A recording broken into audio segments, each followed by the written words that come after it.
नमस्कार, मैं हूं रंजीत झा।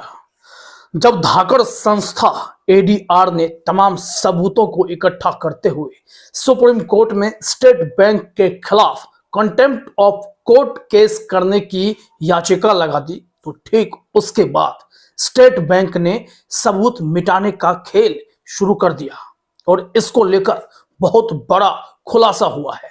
कुछ ऐसी रिपोर्ट सामने आ गई है जिसके बाद एसबीआई की यह चालाकी, अब मजबूरी में यह की गई चालाकी है, सरकार का कोई बड़ा दबाव है, वो तो कोर्ट के सामने बातें खुल जाएंगी, लेकिन एसबीआई की पूरी चालाकी धड़ी की धड़ी रह गई है और वो पकड़े गए हैं। ठीक हालात वही बन रहे हैं।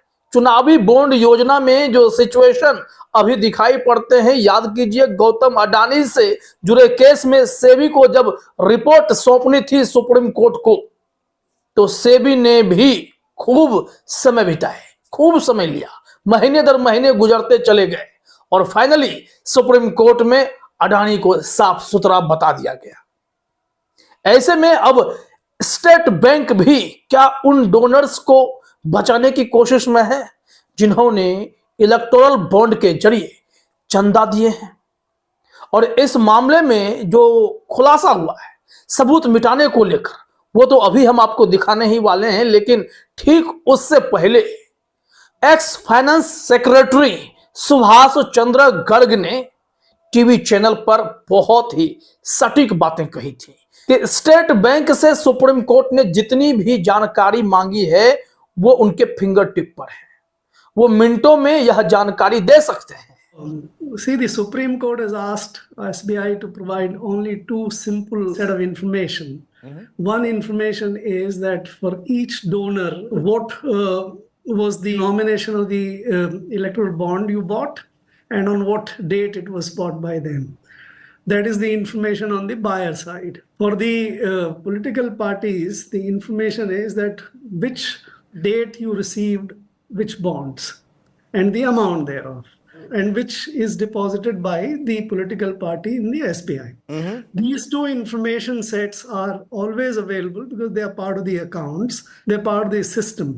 For this, no database is required. Nothing is required to be seen from the original electoral bonds. और उसके बाद द रिपोर्टर्स कलेक्टिव की एक रिपोर्ट आती है, इसमें यह दावा किया जाता है कि इससे पहले कई दफे स्टेट बैंक ने चुटकी बजाते ही पूरी रिपोर्ट वित्त मंत्रालय को सौंप रखी थी कि कैसे कोई डिटेल्स चाहिए तो वो तुरंत हाजिर कर दिए जाते हैं। लेकिन इस वक्त करीब 4 महीने का अतिरिक्त समय जब मांगा गया स्टेट बैंक के द्वारा सुप्रीम कोर्ट के सामने याचिका लगाकर, तब पूरा देश हैरान हो गया और धाकड़ संस्था एडीआर ने प्रशांत भूषण के सहारे एक जबरदस्त याचिका सुप्रीम कोर्ट में लगा दी और कहा कि ये जानबूझकर कोई खेल करना चाहते हैं, डोनर्स के डेटा में छेड़छाड़ करने की कोई गुंजाइश हो सकती है, इस वजह से इसे अर्जेंटली लिस्ट करते हुए केस की सुनवाई शुरू करें और इन पर कोर्ट अवमानना का केस शुरू करें कि तमाम सबूत, तमाम डिटेल्स रहने के बावजूद भी स्टेट बैंक ने 4 महीने का अतिरिक्त समय किस आधार पर मांग लिया है। आइए अब आपको दिखाते हैं क्या डिलीट हुआ। एसबीआई ने जो डिलीट किया है वो कितना इंपॉर्टेंट है यह भी समझ जाएंगे आप। रवीश कुमार ने नागरिक इंडिया जीतेगा वेरीफाइड ट्विटर हैंडल को चेक किया और उसे शेयर करते हुए लिखा है क्या क्या हो रहा है। बॉन्ड वाले तो पार्टी कर रहे होंगे, बैंक पोछा लगाने में जुटा है ताकि हर निशान मिट जाए।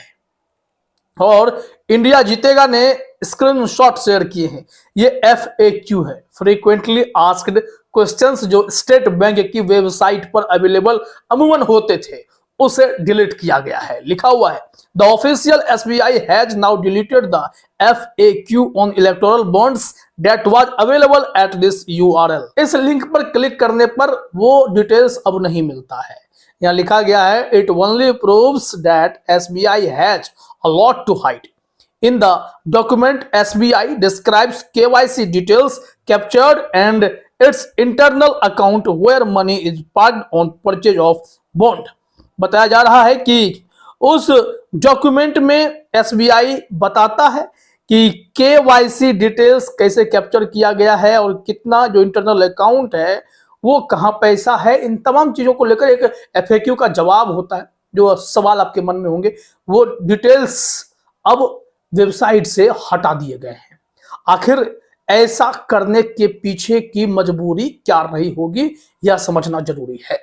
रिपोर्टर्स कलेक्टिव की रिपोर्ट को अगर यहां आप समझेंगे तो यह पता चलेगा कि दरअसल एसबीआई के पास पूरी प्रक्रिया थी और एफएक्यू के जरिए यह बताने की भी कोशिश थी कि वो केवाईसी के जरिए तमाम इंफॉर्मेशंस भी इकट्ठा रखते हैं, सीलबंद लिफाफे में अलग अलग इंफॉर्मेशंस को मुंबई भी भेजते रहते हैं और भूतपूर्व में जब भी सरकारों को जरूरत पड़ी है उन्होंने ये सारे इंफॉर्मेशंस उपलब्ध भी कराए हैं मिनटों में, जिसके चलते अब यहां पर जो बातें रिपोर्टर्स कलेक्टिव ने रखी हैं वो देखिए समझ में आएगा। डिलीट करने का मकसद यही था कि आप अपना सब कुछ साफ सुथरा कर लीजिए, सुप्रीम कोर्ट को यह भ्रम दे दीजिए कि हाँ अब तो मेरे पास कोई मैकेनिज्म ही नहीं है, हमने कोई प्रक्रिया अपनाई ही नहीं है, बस ले लिया है चंदा, सब कुछ गुमनाम रखना था तो हमने गुमनामी के जरिए ही इकट्ठा करने की कोशिश की है, इस वजह से अब धीरे धीरे सोर्स में जाएंगे, उसमें लंबा समय हमको लग जाएगा। लेकिन पूर्व वित्त सचिव ने इन तमाम बातों को झूठ करार दिया है और यह रिपोर्ट भी बताती है कि खुद एसबीआई अब यहाँ फंसती जा रही है। और इस संबंध में द रिपोर्टर्स कलेक्टिव के पत्रकार नितिन सेठी ने आर्काइव लिंक जो है रख लिया था। आप गूगल ड्राइव पर जाकर उस एफएक्यू को देख सकते हैं, ऐसा उन्होंने अपने ट्विटर हैंडल में लिंक डाल के बताया है। लेकिन साथ ही साथ उन्होंने यह भी बताने की कोशिश की है कि आखिर एसबीआई ने इसे डिलीट क्यों किया। आइए देखते हैं। रिपोर्टर्स कलेक्टिव ने लिखा है कि भारतीय स्टेट बैंक एसबीआई ने सुप्रीम कोर्ट से चुनावी बॉन्ड का विवरण उपलब्ध कराने के लिए 30 जून तक का समय मांगा है, जहां एसबीआई राजनीतिक दलों के सामने गुप्त शांता की भूमिका निभाने वालों के नामों का खुलासा करने में यह कहकर सुस्ती बरत रहा है कि यह एक श्रम साध्य कार्य है, मतलब बहुत मेहनत का कार्य है। वहीं बैंक ने अतीत में इसी तरह की सरकारी पूछताछ को पूरा करने में आश्चर्यजनक चपलता दिखाई है। मतलब पूर्व में ऐसा कई दफे हुआ है, जब भी सरकारों को जरूरत पड़ी इलेक्टोरल बॉन्ड को लेकर किसी इंफॉर्मेशंस की, तो यही एसबीआई है जो मिनटों में यह सारी चीजें उपलब्ध कराता रहा है। लेकिन अब 4 महीने का समय किसके इशारे पर मांग रहे हैं, सुप्रीम कोर्ट से यह समझ से परे है। रिपोर्टर्स कलेक्टिव ने कई सबूत, कई तथ्य दिखाते हुए यह साबित करने की कोशिश की कि स्टेट बैंक के पास सारे इंफॉर्मेशंस अभी भी मौजूद हैं। लिखा हुआ है दस्तावेजों के ढेर में, जिसे पारदर्शिता कार्यकर्ता कमोडोर लोकेश बत्रा ने द कलेक्टिव के साथ साझा किया था और 2019 और 2020 में चुनावी बॉन्ड पर खोजी खुलासे की एक श्रृंखला का आधार बनाया था। ऐसे कई निर्णायक सबूत हैं जो साबित करते हैं कि एसबीआई डेटा प्रदान करने के लिए दौड़ रहा है। सरकार को चुनावी बॉन्ड पर कम से कम समय में, कभी कभी केवल 48 घंटों में। दस्तावेजों से पता चलता है कि केंद्रीय वित्त मंत्रालय के कहने पर एसबीआई बॉन्ड भुनाने की समय सीमा समाप्त होने के 48 घंटों के भीतर देश भर से चुनावी बॉन्ड पर डेटा एकत्र करने में सक्षम था। इसने बिक्री की प्रत्येक विंडो अवधि के बाद केंद्रीय वित्त मंत्रालय को ऐसी जानकारी रिलीजियसली भेजी है। कलेक्टिव ने 2020 तक भेजी जा रही ऐसे पूरे डॉक्यूमेंट्स का सत्यापन भी किया है। और रिपोर्टर्स कलेक्टिव का यह भी मानना है कि दस्तावेजों के अनुसार एसबीआई राजनीतिक दलों द्वारा बेचे और भुनाए गए बॉन्डों का ऑडिट ट्रैक रखता है। प्रत्येक बॉन्ड पर एक सीरियल नंबर का उपयोग करके निशान बनाए रखा जाता है। जब केंद्र सरकार ने 2018 में चुनावी बॉन्ड योजना शुरू की थी तो बैंक ने एक सीरियल नंबर पर जोड़ दिया था। तमाम इसके डॉक्यूमेंट्स यहां दिखाई पड़ते हैं।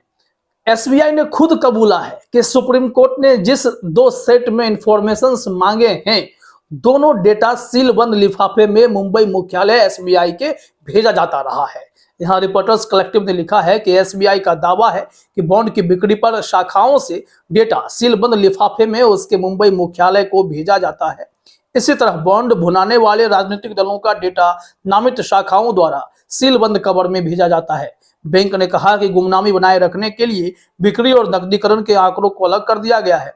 इसलिए सबसे बड़े सरकारी स्वामित्व वाले बैंक के अनुसार 2019 के बाद से जारी किए गए कुल 22,217 चुनावी बॉन्ड के खरीदारों का लाभार्थी पार्टियों से मिलान करने में कई महीने लगेंगे। और यहाँ यह भी लिखा गया है कि जो डॉक्यूमेंट्स रिपोर्टर्स कलेक्टिव के हाथ लगे हैं उसके मुताबिक यहाँ कहा जा रहा है कि लेकिन दस्तावेजों से पता चलता है कि केंद्रीय वित्त मंत्रालय ने 2017 में आंतरिक रूप से स्वीकार किया था कि जब चुनावी बॉन्ड बैंक में नकदीकरण के लिए आते हैं तो एसबीआई वास्तविक समय में दाता को धन प्राप्त करने वाले राजनीतिक दल से जोड़ सकता है, भले ही बॉन्ड बेचे गए हों या भुनाए गए हों, इलेक्ट्रॉनिक रूप से या भौतिक रूप से। तो कुल मिलाकर खबर यह है कि सारे इंफॉर्मेशंस मौजूद रहने के बावजूद स्टेट बैंक इस वक्त सुप्रीम कोर्ट के सामने डिटेल देने में खुद को असमर्थ साबित करने पर तुला हुआ है, जबकि एडीआर की तरफ से प्रशांत भूषण ने तमाम इन सबूतों को इकट्ठा करके सुप्रीम कोर्ट के सामने रखते हुए कहा है कि एसबीआई और सरकार आंखों में धूल झोंकने जैसे काम करने में लगे हैं। ऐसी याचिका डालकर इन पर कंटेम्प्ट ऑफ कोर्ट का केस डालिए और इन्हें कोई और अतिरिक्त समय नहीं मिलना चाहिए, सीधे इंफॉर्मेशंस की मांग की जानी चाहिए, नहीं तो ऐसे ही लिपापोती होते होते ना जाने कितने डेटा आज डिलीट कर दिए जाएंगे। तो है ना यह हैरान कर देने वाली खबर। फिलहाल इस वीडियो में इतना ही। आप सभी का हमसे जुड़ने के लिए बहुत बहुत धन्यवाद।